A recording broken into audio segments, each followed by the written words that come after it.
a human rights investigator who was once held by the Taliban.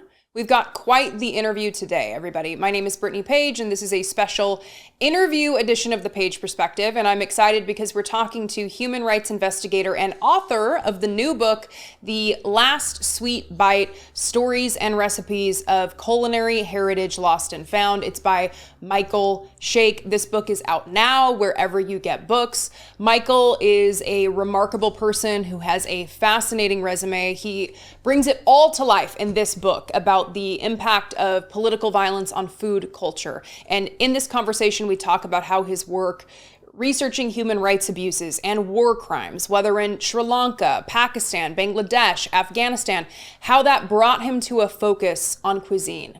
We also talk about the long-term impact of the genocide in Gaza on Palestinian culture, the role of sexism in our inability to recognize the impact of violent conflict on cuisine, whether calling yourself a foodie makes you a douche, and much, much more. Okay, maybe we don't actually officially answer that question, but it does come up, and feel free to vote in the comments. Does calling yourself a foodie make you a douche?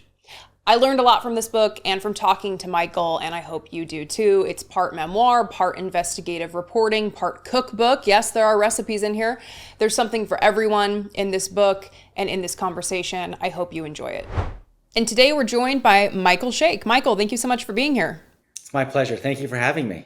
So I recently read your book. I loved it. And in your book, you talk about your experiences working as a researcher for Human Rights Watch, among many other things. You also wrote about your experiences being held by the Taliban, being nearly killed by a suicide bombing. You've had many profound experiences researching war crimes, political conflict, human rights abuses. Can you tell us a little bit about how you arrived to this focus on food, given your resume and your background? Yeah, it was kind of a long time coming. As I discuss in the book in the opening pages of it, a lot of it had to do with my own family's history. My father lived through the partition of India and Pakistan in the late 1940s as a teenager, and it was an incredibly brutal and violent time when the British cleaved Pakistan and India into two separate countries. For the longest time, I hadn't realized the impact of that on my father's life and my entire family's life in many ways.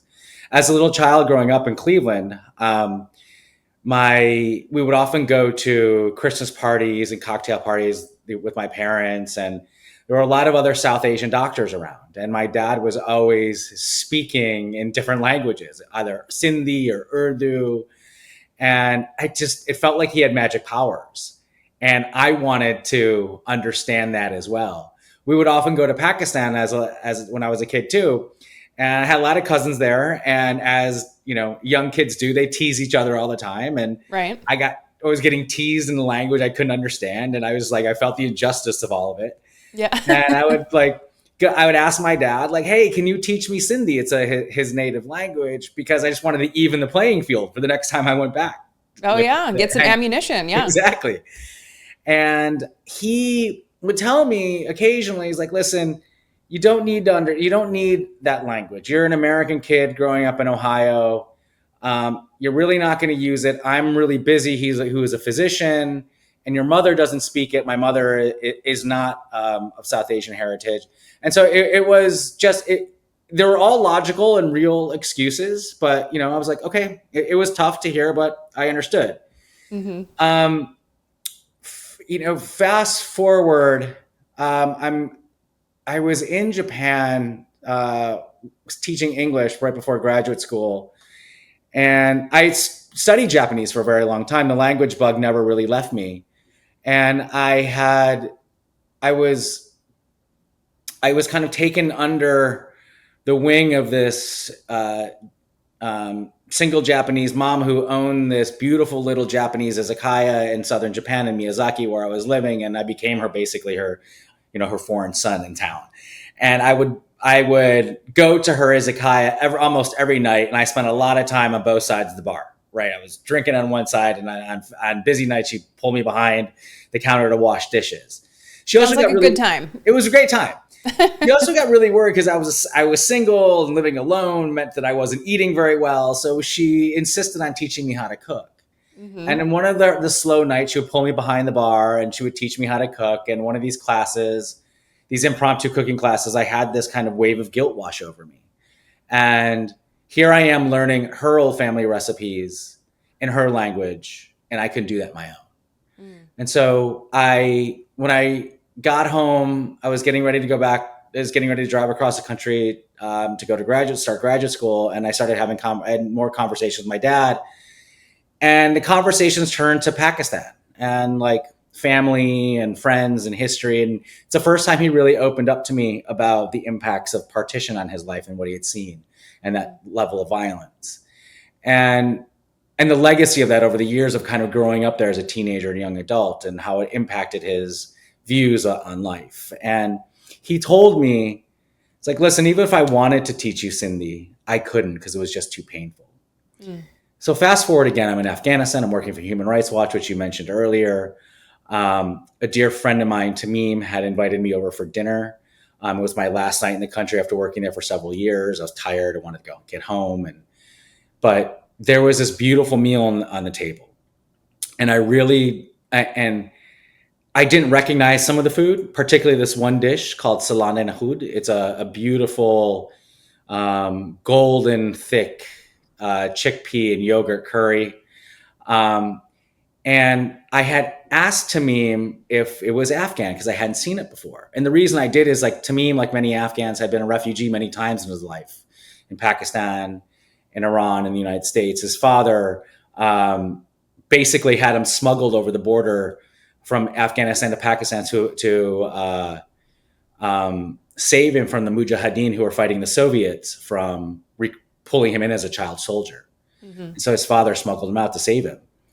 Tamim had come back like many Afghans after during the American occupation to help rebuild his country. And so I had thought that this meal, this dish that I'd seen on the table was an amalgamation of his cooking experiences. And he's an amazing cook, but he said, no, Michael, this is actually Afghan. And the reason why you haven't seen it because people are forgetting how to make it. And we started talking about the reasons why Afghanistan was at war in the first place. And by that time, it had been a generation of war. And in that moment, I saw the same tentacles that had reached down through the generations of steal language from me and my brother and sister were doing that to Afghans, kind of one recipe at a time.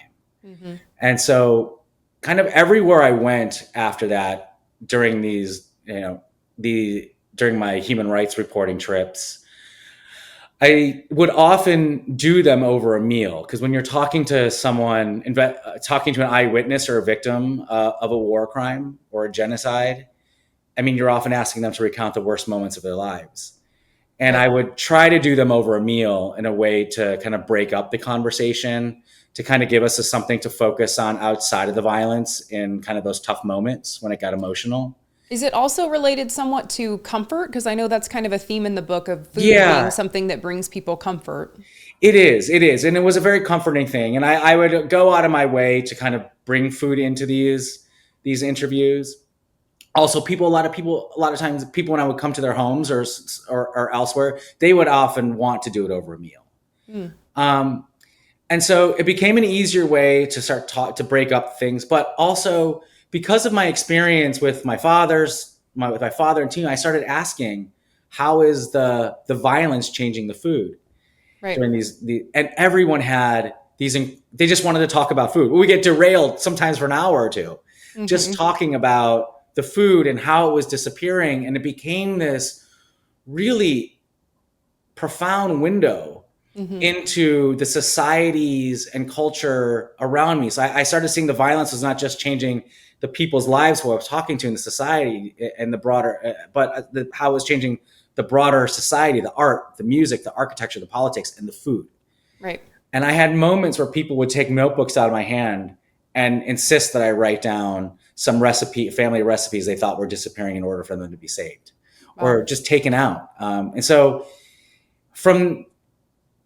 it just became a way to start using food to be able to have conversations with others who aren't familiar with these situations, this type of violence. If you haven't experienced that type of violence, it's hard to relate to it. And food became kind of an easier entry point into that. So it's a bit of Yeah. a Trojan horse to talk about some of the communities and issues that we don't see about, that we don't talk about very often in this country. Right. But food is something that unites us all, and something I think that we all have an affinity for. I mean, you need it for survival, but it is also comfort. And I know that at some point, like, calling yourself a foodie became like a signal that you were a douche. And so, like, I don't want to wait. I don't want to wade into that territory and get into that. But I do love food, and so I love that part of your book is also incorporating the recipes from the people that you've talked to, and the people that you were connected to. And like you talked about being in Japan, and the Japanese fried chicken, the karaage, and I can't wait to try that recipe. Oh, it's a wonderful recipe. And you also talked about like the crab curry, talking about how you had like vertigo after the first bite. I mean, I was so envious of you and these experiences that you got to eat this food, but the way that you share it in the book is really profound. And you talk about these emotional moments, right, where people are fleeing genocide. They're surviving off of leaves. They're surviving off of grass. And then you describe these moments where they come out of that and they're able to have their first meal using cultural staples that they're familiar with. And that it was like such a comfort and such a reminder of their humanity. And I'm wondering if you can talk a little bit about hearing those stories and hearing those experiences and what that was like for you. Yeah. I mean, that anecdote that you just recounted was from a family of Rohingya that had escaped the genocide in August 2017 on the border of Myanmar and Bangladesh. They fled from Myanmar about 30, 40 miles across into the international border into Bangladesh. And in those moments, in those days, and I think it was even weeks, they were living off of grasses and leaves. And they got into the Bangladesh refugee camps and had a plate of lentils and rice, dal and rice, which it's a staple of Rohingya cuisine and other Southeast Asian communities. And they recounted to me that moment when they had that food, and they told me that they became Rohingya again. They became human again. And in that moment, I really felt the profound impact of the importance of food culture to us. And the thing that I noticed, is particularly working in Afghanistan, I saw how the international community spent huge amounts of money, the UN in particular, spending huge amounts of money on restoring and trying to save old buildings and architecture. But here in this moment, people were immediately concerned about their food cultures disappearing. Right. And and for me, again, it became personal when I'm hearing these stories about the Rohingya about their experience living off of grass and leaves, is that I today still don't understand Sindhi very well, but the way that I have come to understand that part of my heritage is through cooking. And I've really studied Sindhi cooking in order to understand it better, to understand me better. And I could see again in that moment what this Rohingya family was telling me, how I try to understand myself, and seeing the disconnect between kind of international projects and policy, kind of what we value as important, Right. to what the international community and these big organizations value as important, and what we value as important as humans. Right. And I really that contrast, part of what I want to do is elevate an understanding of, yes, culture is more than just the stuff we can touch. It's about food you can touch too. It changes. It's not. It's a little harder to protect, but it's not harder to protect. It's harder to kind of conceptually think about how protecting. But when you really think about it, it's quite straightforward. And we don't spend any money in wartime helping people protect that part of culture. Mm-hmm. And one of the reasons why I think that is because the way that international human rights law and some of these policies were written by old rich white guys.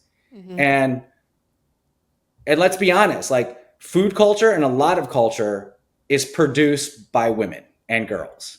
And if we want to be really serious about protecting food culture, we need to be serious about better protecting women and girls in war.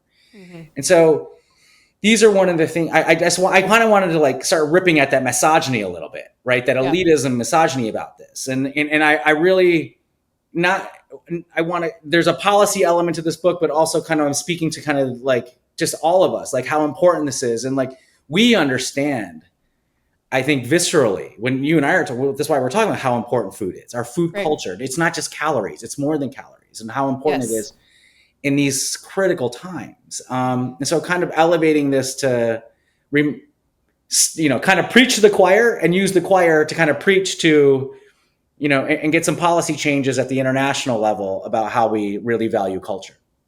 And so you talk about it a little bit in the book. I think you're saying it now, that sexism is really at the root of some of the lack of attention paid to how political violence disrupts food culture as well. Yeah, absolutely. I mean, in some cases, a cuisine that is changing as a result of violence and war is kind of, I hate this term collateral damage, but it is a byproduct. The destruction of it is sometimes a byproduct. It's not always intentional, but it is, as just as many times, intentional.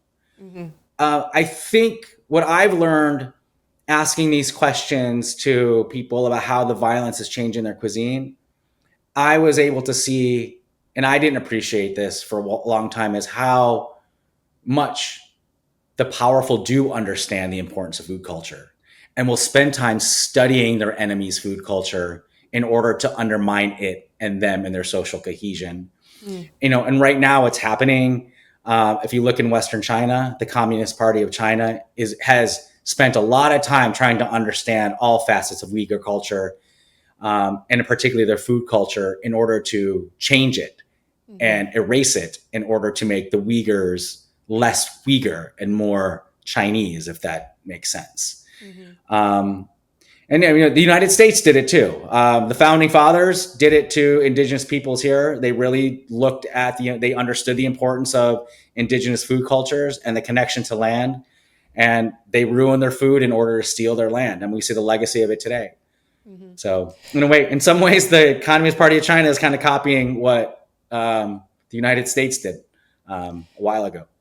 Yeah, I also, when I was reading your book, thought a lot about Gaza and the genocide that's happening in Gaza. And, when we think about the genocide in Gaza, I think people automatically go to the headlines about the number of deaths or, the number of children who have lost their limbs. But there's also headlines about Israeli forces killing Palestinians waiting in food lines. There's headlines about Israelis preventing food aid, including ingredients to make food, from entering the country. What do you see as far as the long-term impacts on Palestinian culture, on food culture, given the genocide in Gaza? It's a really great question and heartbreaking one. And I think we need to remember that the attacks on Palestinian food culture writ large, not just Gaza, but those in the West Bank and other parts of the world, has been underway for a long time prior to the Hamas attacks on Israel. The Israeli state and military have, they've taken land. That is the basis of a food culture. They have expropriated land. They have ruined farms. They have ruined olive groves. They've prevented fishermen from going out to sea. And those things are central to Palestinian culture and food culture. And when you kind of take those things away, when you destroy those things, you begin to destroy a people. And yes, I mean, and we have to, the weaponization of food in Gaza has been a tactic almost since the beginning of this fight. And it's gotten more intense in the past several months, for sure. And clearly that weaponization is a war crime. I mean, it's looking that way pretty clearly. And I think one of the things that, when I think about this, we need to remember that we talk about the weaponization of food through starvation a lot. And this is kind of what's happening in Gaza. The forced starvation. I think, the case of the Uyghurs as well presents the flip side of the coin, is that food can be weaponized by intentionally changing what people eat too, right? And so we need to think more holistically when we think about the weaponization of food. We have a very stark reminder of just how brutal it is when you weaponize food in Gaza. But I think what gets less attention is when you have governments that go in and kind of tinker with how people eat and what people eat in order to change their culture too. But I want to see both sides of this way to weaponize food. I also thought of Gaza in the section about Sri Lanka, and I hope I'm pronouncing this correctly, the Tamil. And I thought there were parallels to what we're seeing in Gaza there, because you specifically reflected on how various organizations at the time dismissed the activists there, and that when you look back on it now, you feel like the activists were right. And I guess I'm not necessarily going to ask you for a prognostication, but what's your sense, given your expertise as a human rights, investigator? What is your sense on, is there some period in the future where we look back on what's happening now and think, what was everybody doing? Not loudly condemning this as a genocide, not loudly speaking up, not speaking very firmly about what's happening there. Yeah, I think the parallels that you draw with what happened in northern Sri Lanka in 2008 and 9, particularly with the no-fire zones. We had these things called no-fire zones, which the Sri Lankan military pushed Tamil civilians into and then fired on them. The same thing in Gaza. Palestinians were pushed into so-called no-fire zones and then shelled. I'm not optimistic. I'm not optimistic, but I think, looking back, with the genocide that's underway in Gaza right now, there have been 800 genocide scholars have signed letters saying very early on that this was problematic, that we need to watch out for this, and this is bordering on very serious crimes. I'm not necessarily sure that I think this is where Gaza and Sri Lanka kind of diverge a little bit, at least is that there has been very clear and early warnings about what's happening in Gaza. It is and Sri Lanka, there were, but not as I think vociferously. The Tamils were certainly saying it. The international community and the humanitarians were kind of downplaying it. Here, I don't see the humanitarian world downplaying. Where I see the problem is at the government level. Right. And that's where I think Sri Lanka and Israel that really coincides, is just in Sri Lanka, there was a desire to exterminate the Tamil tigers and get rid of this problem, and that problem, right? And I think here we're saying the same thing. The world is willing, the powers that be, primarily the United States, the Israelis, and I think their allies, want to get rid of Hamas so badly they're willing to accept, these crimes. And it's like, right. We'll deal with it. And actually, we won't deal with it. We're going to deal with Hamas in the most brutal way to extinguish it and the problem be solved, and we'll move on. Like, I think that's kind of the logic. Whether or not there is any sort of legal accountability on the back end, I pray that there is. I don't know that there will be. Yeah, the stuff that we're talking about here, the stuff that you've spent your life invested in researching, human rights abuses, genocides, political conflict, this stuff is really heavy. I think one thing that stands out for me in reading the book is so much of the best characteristics about human beings, the best things about people really come alive. And I was wondering if you could speak to some of that, because I remember when I was a kid and I would hear that people had cancer, and in my mind, like in this idealistic world that I thought existed, I thought the world just stopped and like they didn't need to go to work. Like we like funded their treatment, like this was my frame of reference. I'm like, they must be taken care of, right? Like people will take care of them. And I think maybe people have a hard time putting themselves in other people's shoes when they're like going through a conflict like this. They don't think about the day-to-day things that they have to go through to survive. And like, even if you're in a political conflict, your life is continuing and it's much more difficult and you're much more focused on survival, but like things keep going. What was surprising to you to learn about how people continue to survive as they are going through these situations? Yeah, and that's what I find that this book. I know that I'm talking about how violence changes cuisine, Mm-hmm. but it's also kind of it's a David and Goliath story meets a love story in a lot of ways. It's a recognition of these stories about the lengths that people will go to keep their cultures moving forward. Mm-hmm. And food is a language, and it's not. A lot of people have said this, but the way that I saw it firsthand was watching mothers, particularly in refugee camps, going to an extreme to find ingredients that were close enough to home in order to teach their children how to make a food that tastes like home, because in some ways their actual language was disappearing. It Mm-hmm. became a way for an older generation to talk to a younger generation.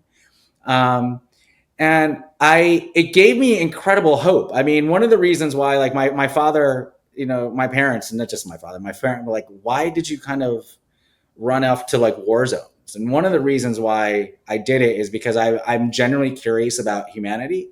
Mm-hmm. And I learned quickly that in these extreme situations, you see the best and the worst of us. Yeah. And I really was drawn to the I wanted to investigate the worst, but I was always drawn to the best.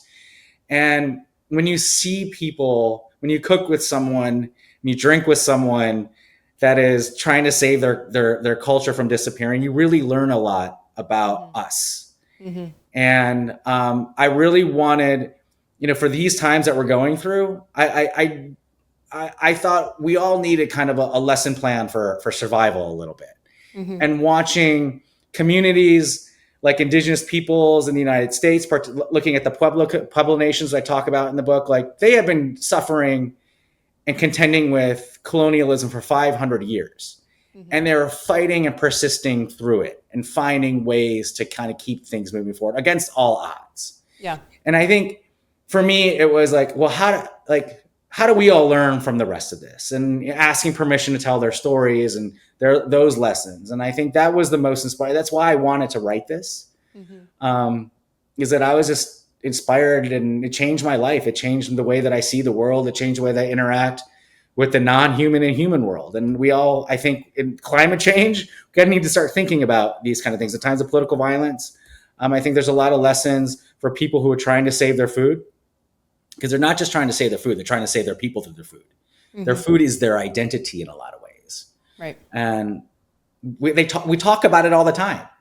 And so it's an incredibly important thing. And like I said, I find like it was a David and Goliath story. This people fighting against all odds to keep the most important parts of their culture alive. And it was a love story for their children. Like these are beautiful things that we need to carry forward. And so it was the gift to them.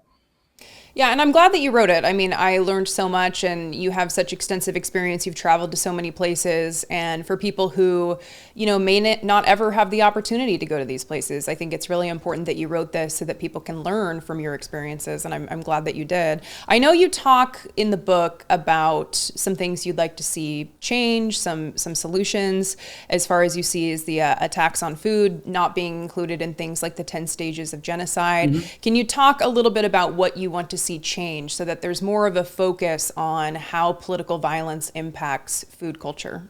Yeah, that's a great question. Thank you for asking that. I think, going back to what we were talking about a little before about the sexism, again, if we're really serious about protecting culture in war, we need to be better. We need to be more serious about protecting women and girls in war. Mm-hmm. And I think this strikes at the idea of domicide. Domicide is the concept, or not the concept, the tactic of flattening entire towns in order to defeat your enemy. So think Gaza, right? Think Aleppo, think Mariupol, Mungda in Mariupol in Ukraine and Mungda in Myanmar. Like these places have been completely flattened. They're inhabitable. Mm-hmm. And so when you destroy, and in the home is where our family culture is made. And it links up with our broader community cultures and other homes and on the streets. And when you flatten neighborhoods, you flatten towns, you flatten a culture, you destroy it. And I think, and again, part of protecting women and girls are often doing this in the home. I think for all of us, we need to outlaw domicide. I think that needs to be added to the Rome Statute, which governs genocide and other types of crimes against humanity. Again, the 10 stages of genocide. I think one of the things that really stuck out to me is attacks on culture, particularly food culture. We don't think about food culture often in terms of attack on culture, but it is an intentional thing. And these kind of attacks on food culture may presage a physical attack on a people. So kind of thinking about putting food culture on par with other forms of culture that we think about in wartime. I mean, I think those are the biggest things to me that that I think we can do at the international level. I mean, one of the things that really fucking pisses me off is the executive order that Donald Trump signed not too long ago. Which one? Yeah, exactly. Which one? Exactly. Which one? The one that particularly criminalizes members of the ICC for investigating war criminals. You know, and let's be frank, that executive order was a piece of legislation, was a bill in Congress before an executive order. And this is not just a Republican bill, it's a Democratic bill too. Over 40 Democrats supported, turning a blind eye to the types of crimes that Bashar al-Assad was doing in Syria, or Putin or Netanyahu. Like, we can't let these guys off the hook, and Democrats wanted to let these guys off the hook. So it's a bipartisan problem. But that kind of stuff. I mean, I think we can't have the U.S. government, shielding war criminals, right? So that, I mean, I would like to see Congress step up and say, hey, listen, we were wrong. This executive order is crap. Like, we can't let the Assads and the Putins in the world off the hook. Yeah. So. Well, and I think a lot of that comes down to I've hosted a political show since 2014, a political podcast, and I think there's a lot of things that go into it, but a lot of times international news, international relations, foreign policy, those things are not readily what Americans are paying attention to, right? They're not the most obvious things that they're paying attention to. And there's many reasons for that. But I think that we're hopefully getting to a place because of things like what just happened with Iran, what's been happening with Israel and Gaza. Like, these are things where it does dominate the headlines more, and maybe Americans will start paying more attention and start to realize that actually it's important that we expand our attention outside of the borders of America and start paying attention what happens abroad, because there are parallels between what happens here, what happens abroad. And it's important to be a citizen of the world and understand just your surroundings. I don't know if you have anything to add there, but. Yeah. And again, that strikes at the heart of one of the reason why I wrote this book, and trying to have food as a vehicle to bring people into the lives and the communities and the culture of people that we don't read about on the front page of the New York Times every day, or that the news channels don't cover, and things that are just going on. And, also it's beyond just understanding what happens beyond our borders, but also there is this perception that refugees, immigrants, because they come from difficult places or they've been impoverished by violence, that somehow they don't have a culture worth valuing or a food culture that is delicious. Yeah. And I kind of want to bring that back up. Like, I can't tell you how many times I've been in Bangladesh, and Bangladesh is a wonderful place and it's doing a wonderful thing hosting 1 million Rohingyas for a very long time. But I can't tell you how many people that I've met that kind of look down on the Rohingya, like, oh, they don't have a culture. Why do we need to protect culture there? They don't have one, because they've been genocided for so long that a lot of it's been degraded. So you can't see it. It's hard to see. And same thing, like, with in the Czech Republic. I mean, I talk to friends who are going to Europe for the summer, going to Prague, and they think Czech cuisine is, just basically pork knuckle and dumplings and beer. Mm-hmm. And a lot of that is part of the cuisine, but but that cuisine has been homogenized by the Nazis first, then the communists for such a long time, Right. that it's suppressed a lot of the really wonderful parts of Czech cuisine that are just now starting to kind of be cooked in restaurants again. And so these stereotypes take root, and I want to kind of rip those out of the ground and help us all see the beauty of cultures in a different way. That actually reminds me of, I think, Americans expanding their education and understanding international relations also helps to maybe inoculate them against some of the stereotypes, the demagoguery that we see from Trump. You talk about how Republicans saying that immigrants are eating the dogs and the cats, Republicans blaming Chinese people for COVID, talking about eating bats. You talk about the far right AFD in Germany and their attacks on Muslims related to food. Mm-hmm. All of those things, until I read it in the book, I know this sounds kind of dumb, but eating the dogs and the cats, I didn't code that as an attack on food and cuisine. I didn't put it in the context of political violence directly related to food.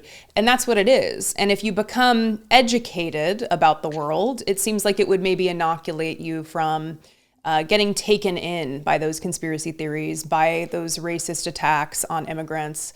Hopefully, maybe that's just my optimism. I hope so. That's a great read on that. Yeah. Food is political, and people politicize it all the time, and in positive and adverse ways. And this is one of the ways you see it. If you start politicizing what someone eats, you can use it to dehumanize them. Right. And the Kung flu. Don't go to Chinese restaurants because you might get the Kung flu, right? And so, it's politicizing, dehumanizing, Chinese Americans. And their food culture, and that Haitians are eating dogs and cats because they have a very sophisticated cuisine, a beautiful cuisine. It's like they're a heathen. It's just dehumanizing. Yeah. It's a nightmare that we're living in. But we should have ended 10 minutes ago when it was positive, because now I'm I need to force a positive segue. But you know what? We are gonna end on a positive note, because Michael, I love your passion. I think everyone listening to you can feel the passion, can hear the passion, and then they can certainly read the passion when they read your book. And I definitely recommend that they do that. The Last Sweet Bite: Stories and Recipes of Culinary Heritage Lost and Found. But Michael, I want to ask you one final question before you go. And in an effort to encourage the audience to change their minds when the evidence changes, or when their understanding of the evidence changes, I want to ask you, Michael, what is the most recent thing you've changed your mind about? The most recent thing that has changed my mind is I did not anticipate the impact of what the douche cuts could do. I didn't see that as a form of violence. I didn't think that could have dramatic impacts. And I'm watching what is happening, or the great work that some Boston University academics are doing in trying to quantify the human impact of those cuts, and the hundreds of thousands of people that may have died because of these cuts. And that to me strikes at a bit of the heart of this book. And I didn't think about it until I saw those numbers. And that is culture. That is a type of violence that alters a culture. Mm-hmm. And it's going to be happening. And we're in the first 5 or 6 months of this. Right. If this extrapolates out, we're massive number of people will die. Right. And I am quite concerned about that. At the same time, I know the lengths that people will go to preserve the things they love, not only their families, but their kind of their love language, and that is food. A lot of the ways, and I'm not optimistic about the immediate future, but I think I'm optimistic about the longer term future of this, and I really hope that what you got at this a little bit before, I hope that, maybe this book changes people's minds and they can kind of see that there's beauty to be celebrated everywhere, and it's worth paying for. Yeah, I think that's a really great message. And I know exactly what you're talking about, the live death counter that was created by the researchers. And yeah, I mean, when you look at the cuts to the USAID funding and how they're just letting food spoil and it's going to be incinerated, it's going to be turned into feed for animals. I mean, it's very horrifying. But I think it's also a reminder to people that this is something that we can control, right? Based on who we put into power, the policies that we put into place. These are all policy choices that were made, and we can make different policy choices. Unfortunately, there's going to be damage done in order for people to learn that lesson, but hopefully they do learn this lesson and we can correct it and try to get somewhere we're actually helping people in the future. So thank you so much, Michael. I really appreciate you being here. I can't say enough about this book. I learned a ton from it. I also was filled with jealousy every time I read about whatever you were eating and how you described it. It sounded amazing. Sounded amazing. So thank you again. Thank you so much for being here. I appreciate it. Thank you.